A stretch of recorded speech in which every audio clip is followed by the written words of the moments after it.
Hello students. अपन बात कर रहे थे सेरिकल्चर की। तो सेरिकल्चर के अंदर अपन ने जो पढ़ा था वो अभी तक जो पढ़ा था वो क्या पढ़ा था। एक तो सेरिकल्चर किसे कहते हैं। तो सेरिकल्चर किसे कहते हैं, सिल्क वॉर्म को ही सिल्क वॉर्म का कल्चर करना है, क्या कहलाता है, सेरिकल्चर कहलाता है। Silk worm, culture of silk worm sericulture कहलाता है। अब अपन ने इसका पढ़ा था कि ये सिल्क वॉर्म की क्या इंपॉर्टेंस है। तो ये वस्त्र उद्योग में सबसे ज्यादा उपयोग में लाए जाने वाला उद्योग है। और इस जो सेरिकल्चर के अंदर अपन आर्थ्रोपोडा की जो इंसेक्टा वर्ग के अंदर दो फैमिली पढ़े थे, स्टेरनिडी और कौन सी थी, एक तो स्टेरनिडी थी और एक थी बॉम्बेसिडी। तो स्टेरनिडी के अंदर अपन ने पढ़ा था कि एक स्पीसीज ऐसी थी जो सबसे ज्यादा मजबूत रेशम क्या करती थी, प्रोड्यूस करती थी।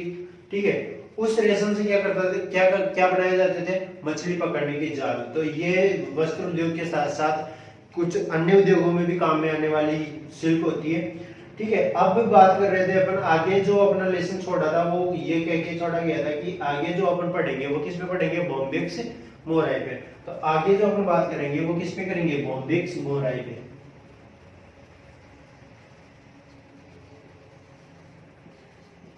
Bombyx mori. ये बॉम्बिक्स मोराई की कौन सी फैमिली की है, बॉम्बिक्स मोराई फैमिली है अपनी बॉम्बेसिडी।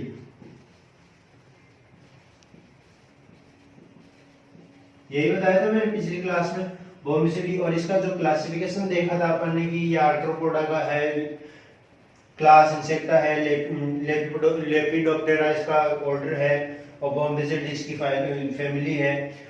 और जीनस क्या था इसका, बॉम्बिक्स, और मोराई स्पीसीज थी। यही बताया था मैंने कि जो इसकी स्पीसीज होती है वो तो क्या होती है, मोराई। जीनस होता है बॉम्बिक्स, और फैमिली होती है बॉम्बिसिडी। ऑर्डर होता है लेपिडोप्टेरा। क्लास होती है, क्लास जो है इसकी वो कौन सी है, इंसेक्टा। और फाइलम ये किस में आता है, आर्थ्रोपोडा में। ठीक है, ये इसका क्लासिफिकेशन था। क्लासिफिकेशन के बाद अपन बात कर रहे हैं इसकी बॉडी स्ट्रक्चर की। तो सबसे पहले ये सबसे सर्वाधिक पाले जाने वाला कीट है। इसके द्वारा जो रेशम बनता है वो उसका जो इकोनॉमिक इंपॉर्टेंस है वो ज्यादा है। इसकी जो लेंथ होती है वो 3 से 4 सेंटीमीटर होती है। इसका जो कलर होता है वो ग्रे कलर का ये होता है। इसके ऊपर क्यूटिकल की लेयर पाई जाती है इसके पूरे शरीर पे। अपन ने जब सेकेंड ईयर में पढ़ा था आर्थ्रोपोडा के सदस्यों के बारे में, तब अपन ने कहा था कि जो भी आर्थ्रोपोडा के एनिमल हो गए उन पे किसकी लेयर पाई जाएगी, क्यूटिकल की लेयर पाई जाएगी। तो इस पे क्यूटिकुलर हेयर पाए जाते हैं। क्या पाए जाते हैं, क्यूटिकुलर हेयर प्रेजेंट होते हैं। ठीक है, क्यूटिकुलर हेयर प्रेजेंट होते हैं। साथ ही इसके थोरैक्सिक पार्ट पे एक तो होती है कंपाउंड आइज। कंपाउंड आइज का क्या होता है, पेयर होता है। ठीक है, एक होता है एंटेना के पेयर।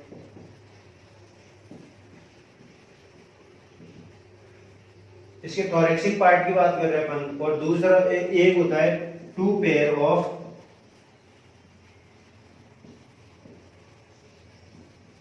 फिन, जिनके ऊपर सीलिया प्रेजेंट होते हैं। ठीक है, तो सल्क पाए जाते हैं। जो इसके फिन होते हैं, एक तो बड़ा फिन होता है, एक छोटा फिन होता है, इनके ऊपर सल्क प्रेजेंट होते हैं। एक इसका एब्डोमिनल पार्ट होता है जो खंडों में बटा हुआ होता है। इसका जो माउथ होता है, ठीक है, किसका, अपने बॉम्बिक्स मोराई का जो माउथ होता है उसके ऊपर प्रोबोसिस पाई जाती है। माउथ के ऊपर क्या पाई जाती है, प्रोबोसिस पाई जाती है।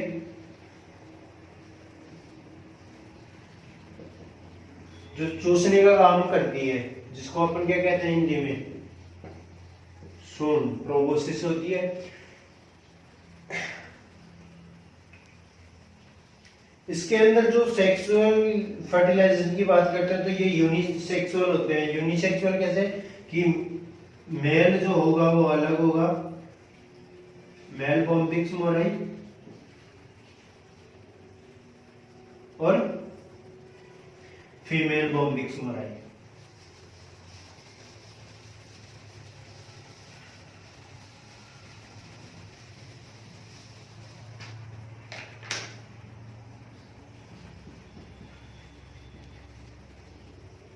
Female Bombyx mori. एक मिनट, हाँ कुछ काम आ गया था थोड़ा, इसलिए जाना पड़ा। हाँ अपन बात कर रहे थे इसके फर्टिलाइजेशन की, इसके ठीक है। तो ये कैसा होता है, यूनिसेक्सुअल होता है। एक होता है फीमेल भी इसमें पाया जाता है और मेल भी इसमें पाया जाता है। तो फीमेल और मेल के अंदर जो रिप्रोडक्शन फर्टिलाइजेशन होता है वो कैसा होता है, इंटरनल फर्टिलाइजेशन होता है।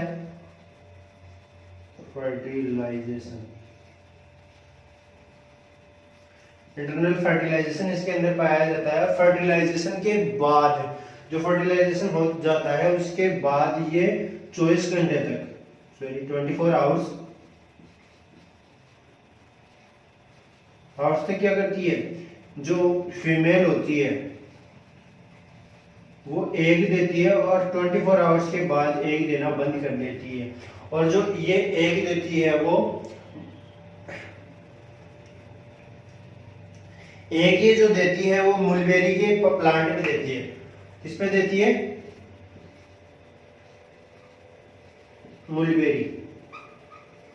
मुलबेरी कोई ऐसी चीज नहीं है जिसको अपन जानते नहीं है। अपने लोकल नेम जो इसे कहते हैं वो कहते हैं सहतूत अपन जानते हैं। जो सहतूत के जो फल आते हैं उस समय अपन बड़े चाव से उनको खाते हैं, ठीक है। और जो उनके फल होते हैं वही क्या होते हैं, बीज होते हैं। तो ऐसा एक जीके के अंदर क्वेश्चन भी बनता है कि ऐसा कौन सा फल अपन खाते हैं जो प्लांट का बीज होता है, या बीज के रूप में कौन सा फल अपन खाते हैं, ऐसा क्वेश्चन बनता है। तो वो यही है, मुलबेरी का प्लांट जो होता है उसी के जो फल होते हैं वो अपन बीज होते हैं, उनको बीजों को ही अपन फल के रूप में खाते हैं, ठीक है। तो जो इसका फर्टिलाइजेशन होता है वो कैसा होता है, इंटरनल फर्टिलाइजेशन होता है। इंटरनल फर्टिलाइजेशन होता है। इंटरनल फर्टिलाइजेशन के बाद 24 आवर्स के बाद क्या करती है, एग प्रोड्यूस करना बंद कर दिए, प्रोड्यूस क्लोज हो जाता है, प्रोडक्शन भी बोल सकते इसको। 24 आवर्स के बाद एग प्रोडक्शन बंद हो जाता है। उसके बाद में जो ये एग देती है वो कौन से प्लांट के पत्तों पे देती है, मुलबेरी के।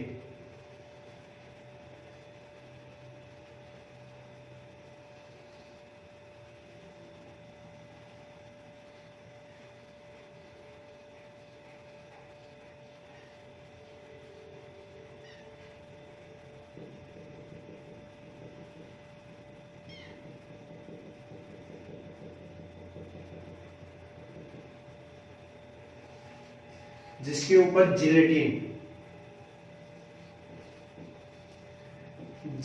की लेयर पाई जाती है, जिससे ये पत्ते पे क्या होते हैं, चिपके रहते हैं। और इस पर जो ये एग होते हैं इनका स्फुटन कितने दिन बाद होता है, 10 दिन बाद, 10 डेज बाद इसमें स्फुटन होता है। इनसे जो लार्वा निकलता है उनको क्या कहते हैं, अपन कैटरपिलर कहते हैं। क्या कहते हैं,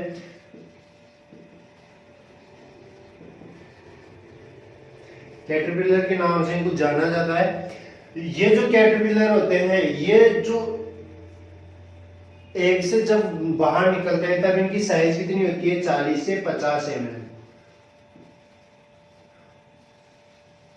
कितनी होती है, 40 से 50 mm। लेकिन ये मुलबेरी के पत्तों को क्या करते हैं, उनका भक्षण करते हैं। इसीलिए बॉम्बिक्स मोराई जो होती है, फीमेल बॉम्बिक्स मोराई जो अपने एग प्रोड्यूस करती है वो कहां पे करती है, शहतूत के पत्तों पे। क्यों, क्योंकि जो इसका कैटरपिलर होता है वो क्या करता है, इस शहतूत के पत्तों का फूड के रूप में उपयोग करता है, भक्षण करता है। और इसका जो कैटरपिलर जो लार्वा होता है वो स्टार्टिंग में कितना होता है, 40 से 50 mm का होता है, लेकिन ये एक महीने के अंदर 7 से 8 सेंटीमीटर का हो जाता है। ठीक है, और जो फीमेल बॉम्बिक्स मोराई होती है वो एक फर्टिलाइजेशन में, यानी कि एक बार जो निषेचन की क्रिया होती है, वैसे इनमें एक बार ही निषेचन पाया जाता है। यूनिसेक्सुअल वन टाइम रिप्रोडक्शन होता है इनके अंदर, क्योंकि इनका जो वयस्क जो एडल्ट के रूप में इनकी लाइफ साइकिल होती है वो 3 से 4 दिन की होती है। कितनी होती है? 3 से 4 दिन की होती है। और ये जब कोकून से बाहर निकलते हैं, कोकून से प्रौढ़ अवस्था में, मैच्योर वयस्क एडल्ट अवस्था में बाहर निकलते हैं, तो ये निकलते ही इनका एक ही काम होता है, रिप्रोडक्शन। इसके अलावा इनका कुछ भी काम नहीं होता है। ये इस अवधि में या इस पीरियड में भोजन नहीं करते।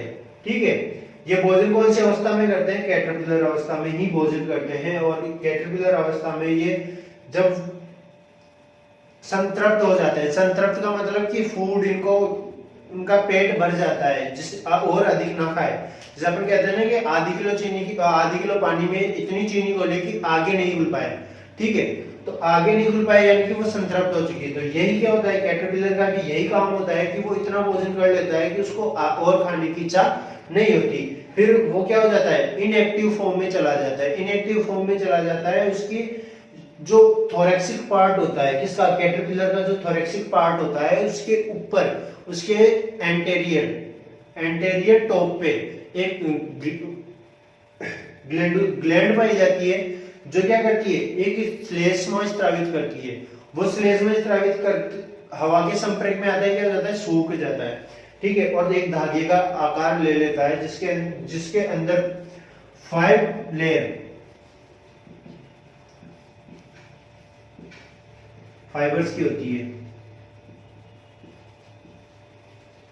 5 लेयर फाइबर की होती है, जो सिरेसिन नामक पदार्थ से क्या होते हैं? आपस में चिपके हुए होते हैं, जिससे ये मजबूत होते हैं। ठीक है, अगर अपन इसके प्रत्येक लेयर को या प्रत्येक फाइबर को क्या कर दें? अलग कर दें, तो बहुत महीन, जैसे जो मकड़ी का जो जाला होता है उसका एक तंतु अपन एक फाइबर देखते हैं तो वो अपन को ऐसे खुली आंखों में दिखाई नहीं देता। वैसे ही अगर अपन इसके फाइबर को, 5 फाइबर को सिरेसिन केमिकल से हटाकर अलग अलग कर दें, तो उनमें से अपन को साफ दिखाई नहीं देगा। ठीक है, तो वो संयुक्त फाइबर्स का जोड़ा होता है, जो कितने फाइबर्स होते हैं? 5 फाइबर्स के रूप में होते हैं। ठीक है, तो ये जो अपन बात कर रहे थे, इसके एग से स्फुटन होता है कितने दिन बाद? 10 डेज बाद।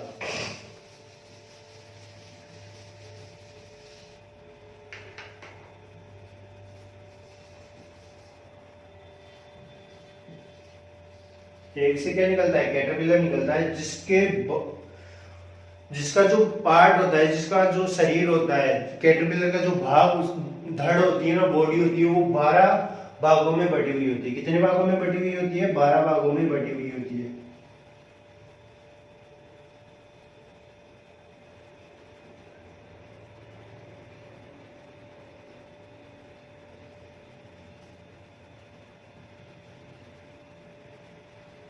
एक, 2, 3, 4, 5, 6, 7, 8, 9, 10,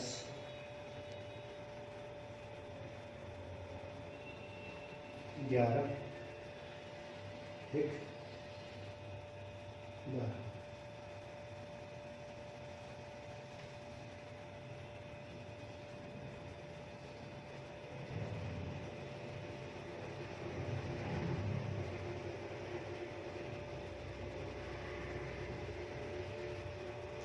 ठीक है, इसके जो एनल पार्ट होता है, जो पीछे का जो एब्डोमिनल पार्ट होता है इसका कैटरपिलर का जो एब्डोमिनल पार्ट होता है, इसके पीछे के पार्ट में एक डोर्सल हॉर्न पाया जाता है। क्या पाया जाता है? डोर्सल हॉर्न पाया जाता है।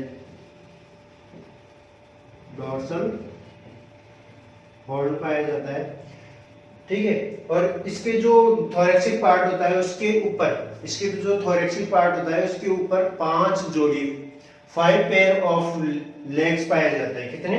5 जोड़ी। लेकिन अपन को दिखाए कि जो होते हैं वो छोटे छोटे लेग्स होते हैं और 2 पेयर पाए जाते हैं। 3 पेयर तो कहाँ पाए जाते हैं? इसके थोरैक्सिक पार्ट पे, और 2 पेयर पाए जाते हैं इसके एब्डोमिनल पार्ट पे जो सूडोपोडियल होते हैं। सूडोपोडियल यानी कि जोटमाट के पाँव होते हैं। तो थोरैक्सिक पार्ट में कितने भाग हो सकते हैं? अपन जानते हैं कि एब्डोमिनल में तो कितने होते हैं? सिर्फ 6 ही होते हैं। 1 2 3 4 और 5 1 6। तो इसमें भी कितने होंगे? वही 6 होंगे। तो एब्डोमिनल गिन लो यहां से 1 2 3 4 5 6। ठीक है। अब अपन को ये कैसे पता चला कि इसका जो एब्डोमिनल पार्ट है वो ये है? क्योंकि अब अभी अपन क्या बात किए थे कि इसके डोर्सल एनल पार्ट, और एनल कहाँ किधर होता है? जहां पे एनएस प्रेजेंट होती है। तो एनएस कहाँ प्रेजेंट होती है मौत की? उसके एब्डोमिनल पार्ट पे होती है। तो एनएस के बाहर की तरफ क्या होता है? डोर्सल फोन पाया जाता है। इसीलिए अपन इसको यहाँ पे तो होते हैं सूडोपोडियल लेग।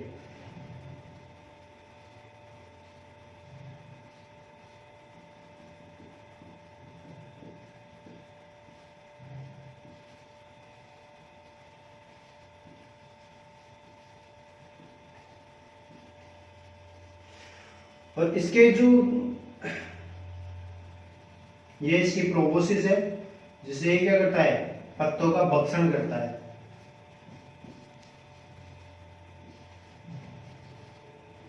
प्रोबोसिस।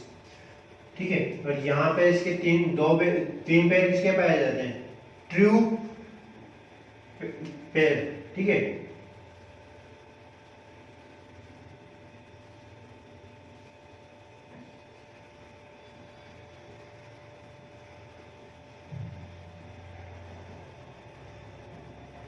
ये इसके है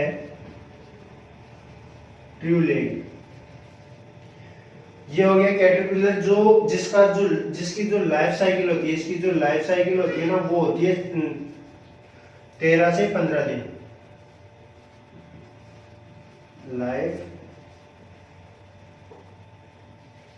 साइकिल।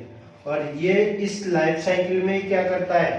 इस लाइफ साइकिल में सिर्फ फीडिंग करने का काम करता है। इसके अलावा इसका कोई भी काम नहीं होता। इसी अवस्था में ये सबसे ज्यादा फूड ग्रेन करता है, और सबसे ज्यादा इसी अवस्था में नहीं, इसी अवस्था में सिर्फ भोजन करता है। और इसकी जो आगे की अवस्था होती है, कोकून, प्यूपा या इसकी वयस्क अवस्था, इसके अंदर ये किसी भी प्रकार का भोजन नहीं करता।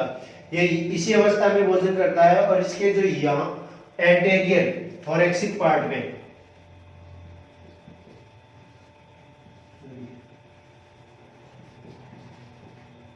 थोरैसिक पार्ट के ऊपर मैंने क्या बताया था? एक ग्लैंड पाई जाती है जो एक म्यूकस स्त्रावित करती है, और वो म्यूकस हवा के संपर्क में आके क्या हो जाता है? सूख जाता है। उसी से सिल्क बनता है। ठीक है। जो ये इस ग्लैंड के दौरान यहाँ पे इसकी ग्लैंड प्रेजेंट होती है, जो इस प्रोबोसिस के द्वारा बाहर की तरफ खुलती है। इस प्रोबोसिस के द्वारा बाहर की तरफ खुलती है, जिससे केमिकल स्त्रावित करती है, म्यूकस स्त्रावित करती है। और म्यूकस स्त्रावित करते समय ये कैटरपिलर जो होता है वो क्या करता है?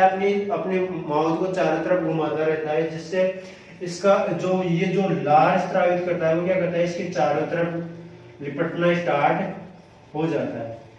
इस समय ये क्या होता है? इनएक्टिव फॉर्म में होता है। इस समय ये फूड नहीं कर रहा होता है, सिर्फ ये लार स्त्रावित कर रहा होता है। और ऐसे स्वयं को ही, अपने आप को क्या कर लेता है? प्यूपल सेक के अंदर क्या कर लेता है? बंद कर लेता है। प्यूपल सेक में क्या कर लेता है? बंद कर लेता है। और खुद किसमें कन्वर्ट हो जाता है? एक कोकून संरचना बनती है। ठीक है। ऐसे ही ये चारों तरफ सिल्क को अपने चारों तरफ लपेटने से क्या बनता है? कोकून बनता है। कोकून।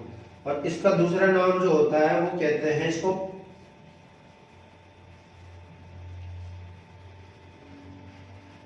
प्यूपल सेक, प्यूपा खाच। ठीक है। और खुद किस में बदल जाता है? प्यूपा में बदल जाता है। खुद तो किस में बदल जाता है? प्यूपा में बदल जाता है। और कोकून का निर्माण कर लेता है। ठीक है, अब इसके अंदर ये लगभग 10 दिन तक रहता है। कितने दिन तक रहता है? 10 दिन तक रहता है। इसके बाद ही क्या करता है, मैच्योर प्रौढ़ अवस्था में आ जाता है। इस मैच्योर अवस्था में से आने से पहले,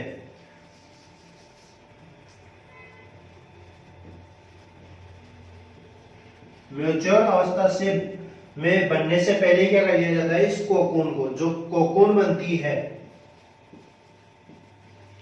जो ये कोकून बनती है, इसको क्या कर दिया जाता है, गर्म पानी में डाल दिया जाता है, और जिससे इसके अंदर जो प्यूपा होता है वो क्या हो जाता है, मर जाता है, और इस जो ये रेशम होता है इसको चरखी के ऊपर लिपेट लिया जाता है। अब इसको क्यों लिपेटा जाता है, ऐसा क्यों किया जाता है कि कैटरपिलर को मार दिया, सॉरी प्यूपा को मार दिया जाता है और रेशम को प्राप्त कर लिया जाता है। अगर इसके अंदर ये प्यूपा रहेगा तो मैच्योर अवस्था के बाद क्या हो जाएगा, ये बाहर निकलेगा। तो बाहर निकलेगा तो उस वक्त क्या करेगा, अपने यही प्रोसेस से एक सारी तरल पदार्थ क्या करेगा, प्रोड्यूस करेगा, जिसके कारण ये जो पूरा जो कोकून बना था वो क्या हो जाएगा, गल जाएगा, और ये इस सिरे से बाहर निकल जाएगा, जिसके कारण ये जो धागा था वो क्या हो जाएगा, छोटे छोटे टुकड़ों में बट जाएगा। इसलिए ये जो सिल्क है वो अपने लिए किसी भी काम की नहीं रहेगी। यही कारण है कि इसको प्यूपावस्था में क्या कर लिया जाता है, मार दिया जाता है।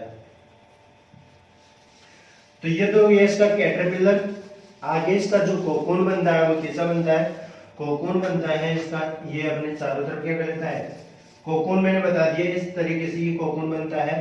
ये बीच में स्वयं रहता है और चारों तरफ क्या कर लेता है,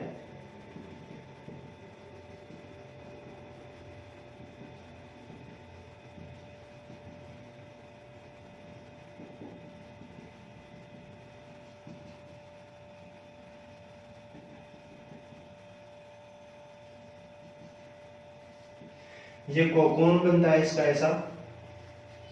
कोकून से ये आगे जो अंदर अगर इसका जो ओपन करके देखते हैं तो वो कैसा दिखाई देता है अपन को, वो दिखाई देता है,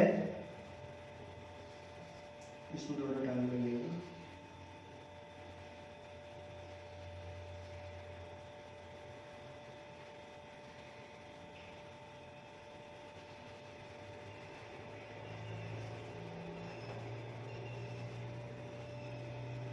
ये तो इसका थोरेक्सिक पार्ट होता है। कौन सा पार्ट होता है, थोरेक्सिक पार्ट होता है।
जैसे ये थोड़ा नीचे चला गया, आपको दिख नहीं रहा, जो मेरे ये प्लस के चिन्ह दिख रहे हैं ना, इससे नीचे आपको दिखेगा नहीं, क्योंकि कैमरा इतना ही कवर कर रहा है। एक बार इसको ऊपर बना देते, ऊपर क्या है ऐसे बना, आप देख लेना एक बार, ये थोड़ा नीचे से अपने जो डबल बेड की रोटी, डबल रोटी होती है ना, उस टाइप का होता है।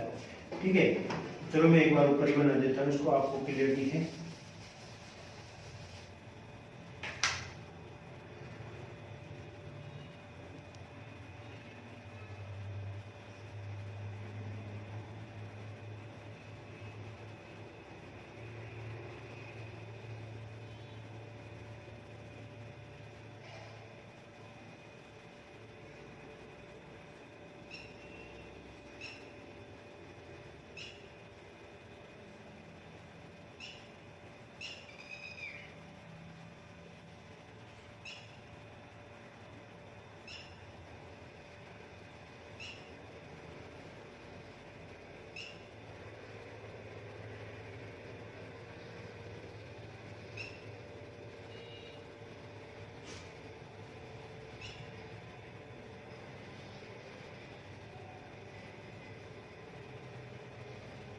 ऐसा होता है। ये इसका थोरेक्सिक पार्ट होता है, इसका प्यूपा का, ठीक है, थोरेक्स, और ये इसका एब्डोमिनल पार्ट होता है।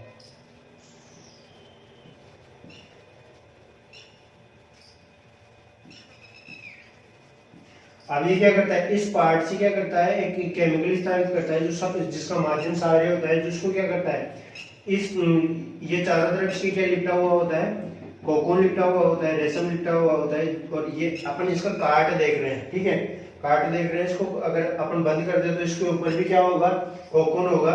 तो ये क्या करता है, यहाँ से अपने माउथ से क्या करता है, एक तरल पदार्थ सीक्रेट करता है जिसकी सारी प्रकृति होती है, वो इस कोकून को गलाकर बाहर निकलाता है। और किसी अवस्था में निकलाता है, एडल्ट फॉर्म में बाहर निकलता है। अब एडल्ट या तो वो फीमेल होगी या फिर वो होगा मेल, या तो क्या होगा, मेल होगा या फीमेल होगा। अब इससे बाहर निकलते ही कोकून से ये जब बाहर निकलते हैं तो इनकी जो लाइफ साइकिल होती है वो कितनी होती है, सिर्फ 3 से 4 दिन की। कितनी होती है, 3 से 4 दिन की। इस लाइफ साइकिल में ये क्या करते हैं, कोई भी फूड ग्रहण नहीं करते, सिर्फ इनका एक ओनली वन काम होता है, वो होता है रिप्रोडक्शन। क्या होता है, रिप्रोडक्शन। इसके अलावा ये कुछ वर्क नहीं करते, और 3 से 4 दिन बाद में क्या हो जाती है, मेल और फीमेल की डेथ हो जाती है। मेल जो होता है, इसके फिन होते हैं, इसका आकार छोटा होता है जिसके कारण ये उड़ पाता है, लेकिन जो फीमेल होती है उसका पार्ट, थोरेक्सिक पार्ट क्या होता है, एब्डोमिनल पार्ट भी बड़ा होता है, जिसके कारण वो उड़ने में असक्षम होती है, ठीक है। यहां तक हो गए अपने इसकी बॉम्बेक्स मोराई की बात होगी। अब आगे बात करते हैं इसके सेरीकल्चर इंडस्ट्री की। किसकी, सेरीकल्चर इंडस्ट्री। अगला जो टॉपिक है अपना वो है सेरीकल्चर इंडस्ट्री।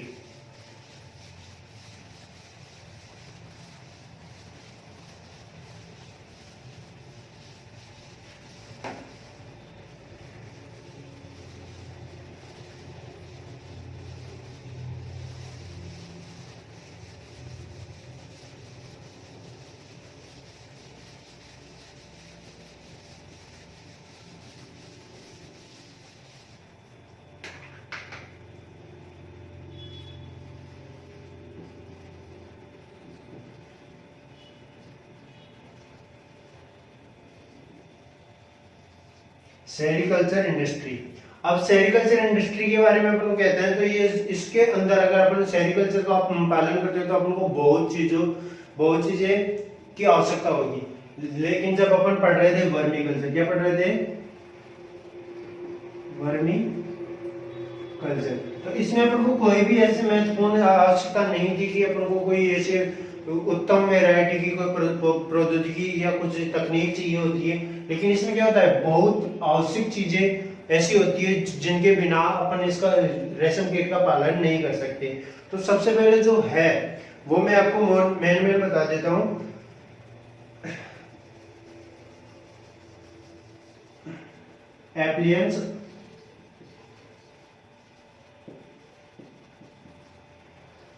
एप्लियंस रिक्वायर्ड,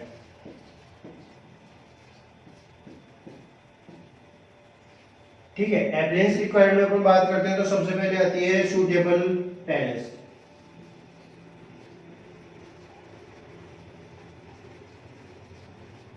क्या आता है, सूटेबल पैलेस।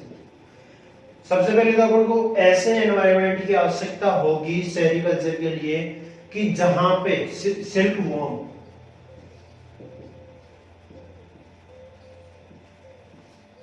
वॉर्म के लिए ऐसा एनवायरनमेंट हो जहां पे ये खुद को क्या कर सके, अपने आप को अडेप्ट कर सके, या ऐसा एनवायरनमेंट जिसमें ये जीवित रह सके।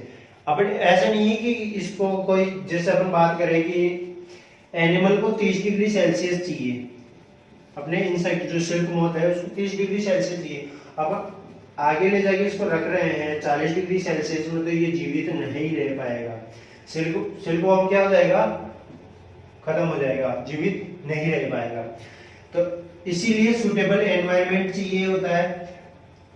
रिनेनिंग ट्रे चाहिए होती है। रिनेनिंग ट्रे क्या होती है, पालन पोषण ट्रे।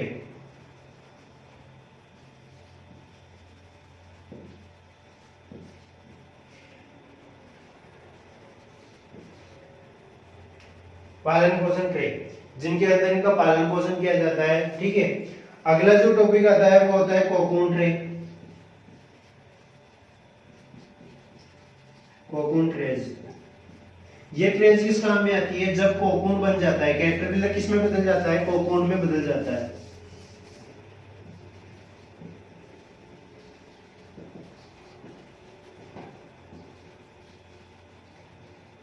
कोकून में बदल जाता है, तब इन कोकून को एक प्लेट में रखा जाता है। ठीक है, जिसको क्या कहते हैं? Cocoon tray. ठीक है, कोकून ट्रे कहते हैं। कोकून ट्रे के बाद में आता है फीडिंग ट्रे। क्या आती है? Feeding tray. क्या आती है? Feeding tray.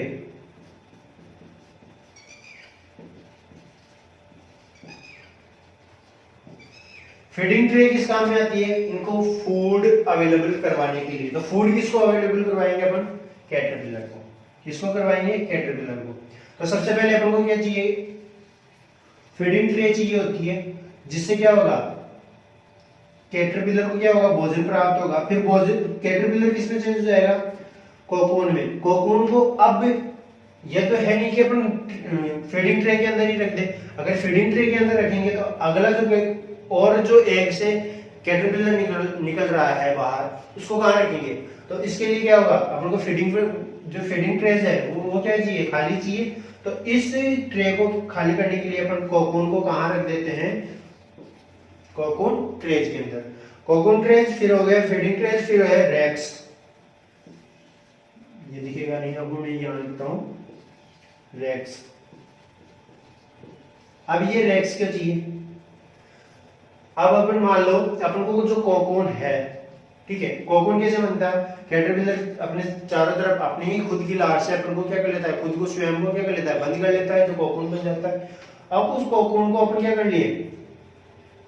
कलेक्ट कर लिया और उसको गर्म पानी में डाल के उसमें जो प्यूपा था वो तो क्या हो गया?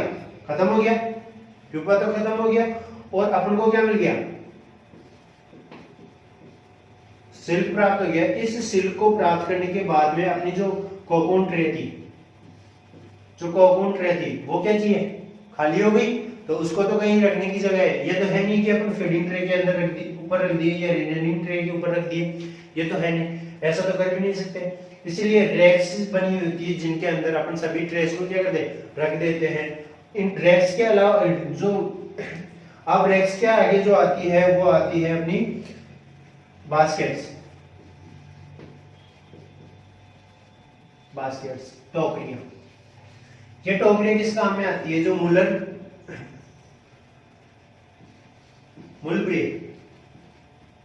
मुलबरी जो प्लांट है, अपने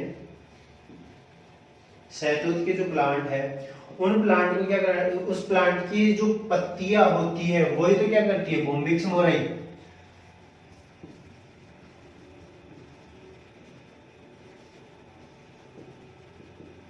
बोम्बिक्स मोराई का जो कैटरपिलर जो लार्वा होता है वो किसको फीड के रूप में लेता है? फूड के रूप में किसको लेता है? मुलबेरी के पत्तों को। तो जो बास्केट्स होती है वो क्या काम में आती है? इनके पत्तों को तोड़ने के लिए बास्केट्स का उपयोग किया जाता है। बास्केट्स के अंदर इनके पत्ते लाए जाते हैं, फिर उनको फीडिंग ट्रे के अंदर काट काट के डाला जाता है। बास्केट्स के अलावा आती है दाल्स। ये भी क्या करती है? शहतूत के पत्तों को तोड़ने का काम करती है। फिर है थर्मोमीटर।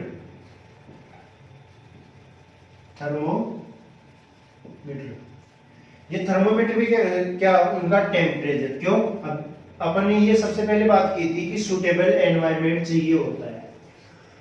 तो कभी कभी क्या होता है, जैसे अपन बात कर रहे हैं कि अपन ने ऐसे एनवायरनमेंट में रख दिया जहां पे 30 डिग्री सेल्सियस रहता है, ठीक है, लेकिन एनिमल्स जो है, या मान लो 38 डिग्री सेल्सियस रहता है, ठीक है, 38 डिग्री सेल्सियस रहता है। अब मान लो कि अपना जो एनवायरनमेंट है वो अपन ने किसके द्वारा? एसी के द्वारा क्या कर रखा था? मेंटेन कर रखा था, ठीक है।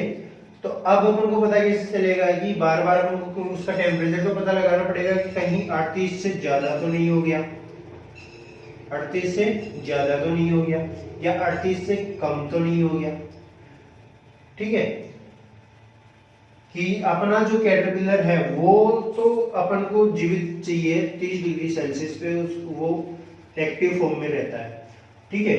और उसका जो जो जहां पे अपन उसका कल्चर कर रहे हैं वहां का टेम्परेचर कितना है, 38 डिग्री सेल्सियस। तो अपन को उसको कम करने के लिए किसका यूज कर रहे हैं, एसी का।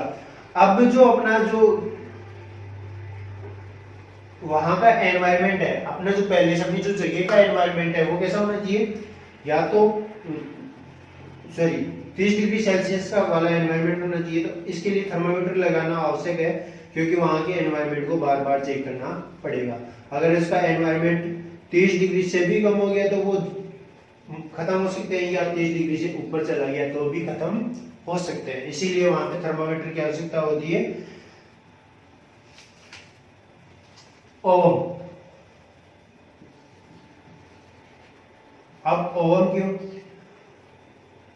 तो ओम अपन को चाहिए एग्स जो देते हैं, जो बॉम्बिक्स मोराई जो एग्स देती है उनका स्फुटन करवाने के लिए, वहां उनमें से लार्वा बाहर निकलवाने के लिए उनको क्या है, प्रॉपर टेम्परेचर देना आवश्यक होता है। इसीलिए उनको क्या चाहिए, ओम की आवश्यकता होती है। अगला जो लास्ट है वो है फ्रीज।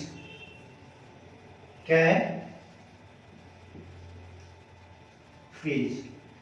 फ्रीज की क्या आवश्यकता है कि सर अपन एसी यूज कर रहे हैं, एसी यूज कर रहे हैं, उसका टेम्परेचर मेंटेन कर रखे हैं, तो अब अपन को फ्रीज की आवश्यकता क्यों है, अभी मैं बताता हूँ। एक बार अपने अपने जो रिक्वायर्ड जो मटेरियल है उसको वापस अपन एक बार देख लेते हैं।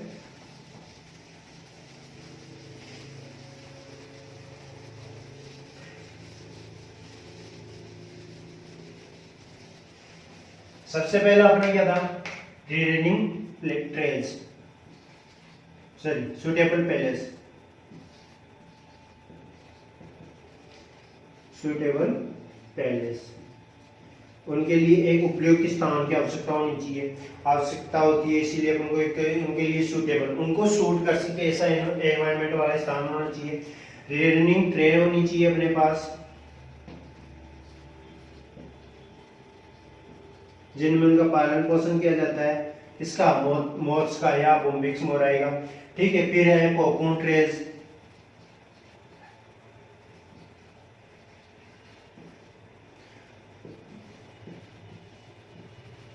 कोकून ट्रेज के अंदर कोकून को रखा जाता है।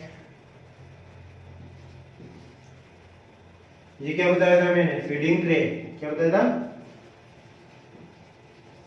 फीडिंग ट्रेज, जिनमें कैटरपिलर को क्या ये भोजन दिया जाता है। फिर था अपना रैक्स,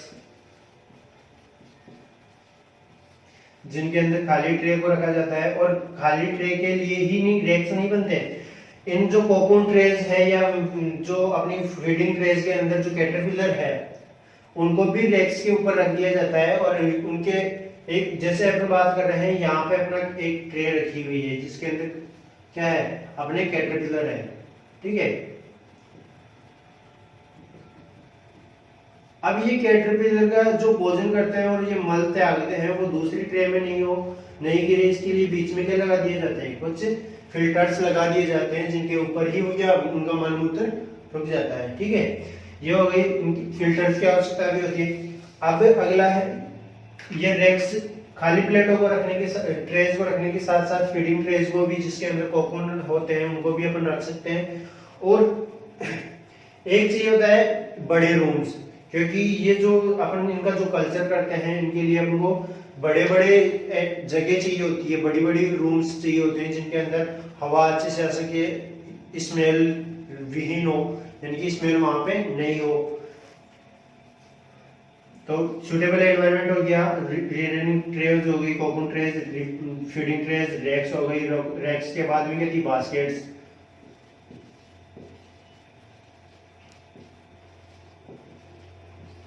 ये बास्केट्स क्या करती है, जो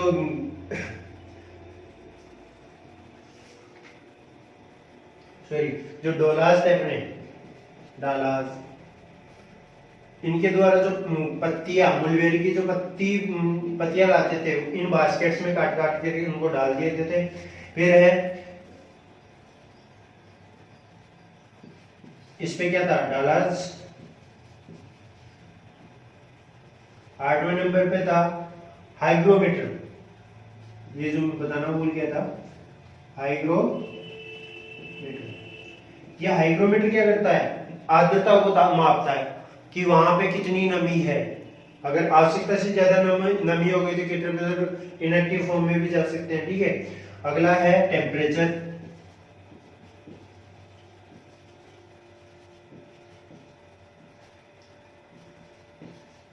फिर क्या बताया था मैंने, ओम। ठीक है, ये सभी क्या थे, अपने एप्लियंस रिक्वायर्ड थे, किसके लिए, सेरिकल्चर के लिए। अगर अपन सेरिकल्चर का जो खेती करते हैं उसके लिए अपने को ये चाहिए होता है।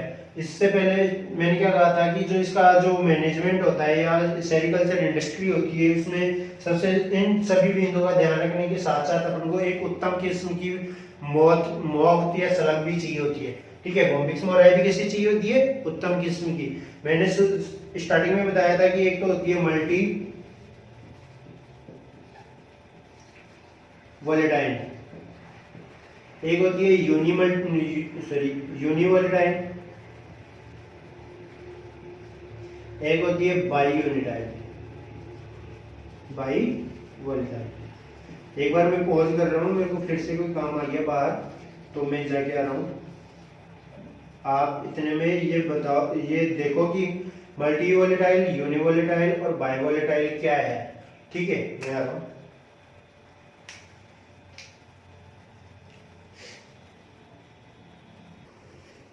हाँ, तो मैं पूछ रहा था आपसे कि मल्टी वोलेटाइल, यूनिवोलेटाइल और बायोवोलेटाइल क्या था। ये किसके लिए, कि मैंने क्या कहा था, जो सेरिकल्चर इंडस्ट्री है, कौन सी सेरिकल्चर इंडस्ट्री, उसके अंदर अपन को उत्तम किस्म की चाहिए। तो अपने एनवायरमेंट, जैसे अपन बात करते हैं कि मैंने बताया था कि कोई अगर अपने पास इनके सूटेबल एनवायरमेंट के अकॉर्डिंग वातावरण है, जिसके अंदर अपन बहुत सारे किस्म फसलें एक साल में तैयार कर सकते हैं, तो वो तो क्या होगी, ऐसी चीज जो एक साल में बहुत ज्यादा फसलें देती हो, वो तो क्या हो गई, मल्टी वोलेटाइल। ऐसी स्पीशीज जो सिर्फ, जैसे अपन कहते हैं कि अपने पास जो सूटेबल एनवायरनमेंट है इनके लिए, वो कैसे है, शीत ऋतु वाला है, जहां पे सर्दियां ज्यादा रहती है। तो ऐसे ऋतु के अंदर यूनिवोलेटाइल जो स्पीशीज होगी, वही वहां पे क्या करेगी, वर्क करेगी, एक साल में एक बार वो फसल देगी। ठीक है, बायोवोलेटाइल जो ऐसी स्पीशीज जहां पे ऐसे एनवायरनमेंट में वर्क करती है जहां पे ज्यादा सर्दी नहीं गिरती हो, नहीं ज्यादा गर्मी हो। ऐसा होगा क्या, नहीं। ऐसा तो कौन सी स्पीशीज होगी, मल्टी वोलेटाइल, यानी कि ऐसा जो यहाँ पे ना तो ज्यादा सर्दी हो, ठीक है, ना तो ज्यादा वहां का कोल्ड हो, कोल्ड एनवायरनमेंट हो, और ना ज्यादा वार्म हो। ठीक है, ना तो ज्यादा वार्म हो या गर्म हो, ना ज्यादा ठंडा हो, वहां पे तो क्या करेगी, मल्टी। लेकिन जहां पे ज्यादा कोल्ड है, ज्यादा ठंड है जहां पे, वहां पे कौन सी करेगी, यूनिवोलेटाइल। और जहां पे कुछ समय के लिए तो क्या होती है, गर्मियां ज्यादा होती है, और कुछ समय के लिए सर्दियां ज्यादा होती है, वहां पे क्या करेगी, बायोवोलेटाइल स्पीशीज यूज में ली जाती है। इसी प्रकार सुटेबल एनवायरनमेंट के अकॉर्डिंग अपन को उत्तम किस्म की क्या चाहिए होती है, उत्तम किस्म की स्पीशीज चाहिए होती है। इसका जो आगे का जो लेसन है वो अपन नेक्स्ट क्लास में पढ़ेंगे। आज के लिए इतना ही, ठीक है।